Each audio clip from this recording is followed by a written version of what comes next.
Bonjour à tous, bonjour Bénédicte. Bonjour Christophe. Au sommaire de ce nouveau numéro de Parole d'expert, quelques rappels pour vous aider à optimiser la vente de votre société.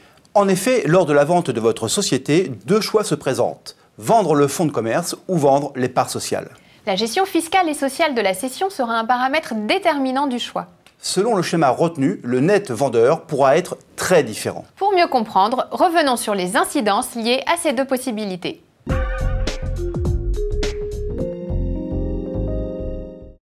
Deux niveaux d'imposition pèsent sur la vente du fonds de commerce. D'une part, l'imposition de la plus-value de cession et d'autre part, l'imposition des sommes récupérées par l'associé. Commençons par l'imposition de la plus-value de cession. La vente du fonds détenu par la société consiste à céder les matériels, la clientèle, le droit au bail. Les dettes et les créances de la société ne font pas partie du périmètre de la vente. De la même façon, la vente du fonds de commerce videra la société de sa substance mais ne la fera pas disparaître. Ainsi, si vous souhaitez cesser toute activité artisanale ou commerciale, vous devez dissoudre la société. Concrètement, la vente du fonds de commerce sera soumise à l'impôt sur les sociétés sur les plus-values réalisées. Par exemple, une société soumise à l'impôt sur les sociétés vend son fonds de commerce 200 000 €. La plus-value constatée lors de la vente s'élève à 100 000 €. Cette somme sera soumise à l'impôt au taux de 33,33%. L'impôt représentera donc 33 300 €. À ce stade, le fruit de la vente nette d'impôt sur les sociétés sera de 163 000 €. Bonne nouvelle, dans ce cas, la vente du fonds de commerce étant inférieure à 300 000 €, la plus-value pourra être totalement exonérée. Voyons maintenant le deuxième niveau d'imposition, l'imposition des sommes récupérées par l'associé. En effet, si vous souhaitez récupérer le fruit de la vente du fonds et dissoudre la société, le boni de liquidation constaté à la dissolution au profit des associés sera assimilé à une distribution de dividendes. Cette somme sera alors soumise à l'impôt sur le revenu sur 60% de la somme reçue et, selon les cas, aux prélèvements sociaux et ou aux cotisations RSI si l'associé bénéficiaire était affilié au régime social des indépendants.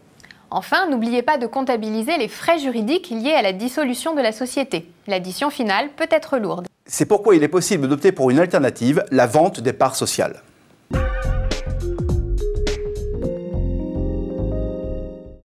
Ce schéma est très différent du précédent. L'acquéreur reprend l'ensemble de l'actif et du passif de la société.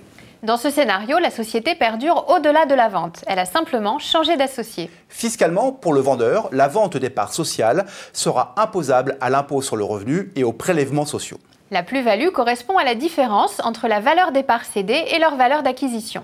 Par exemple, un associé cède ses parts pour un montant de 250 000 €. Le capital social s'élève à 10 000 €. La plus-value imposable au nom de l'associé sera de 240 000 €. Là encore, des mesures d'atténuation existent. En fonction de la durée de détention des parts sociales, cet abattement peut varier de 50 à 85% de la plus-value constatée et peut aussi être combiné avec un abattement fixe de 500 000 € en cas de départ en retraite du cédant. Cependant, l'abattement pour durée de détention ne s'applique pas pour le calcul des prélèvements sociaux. La vente des parts sociales peut être une alternative plus douce fiscalement que la vente du fonds de commerce de la société.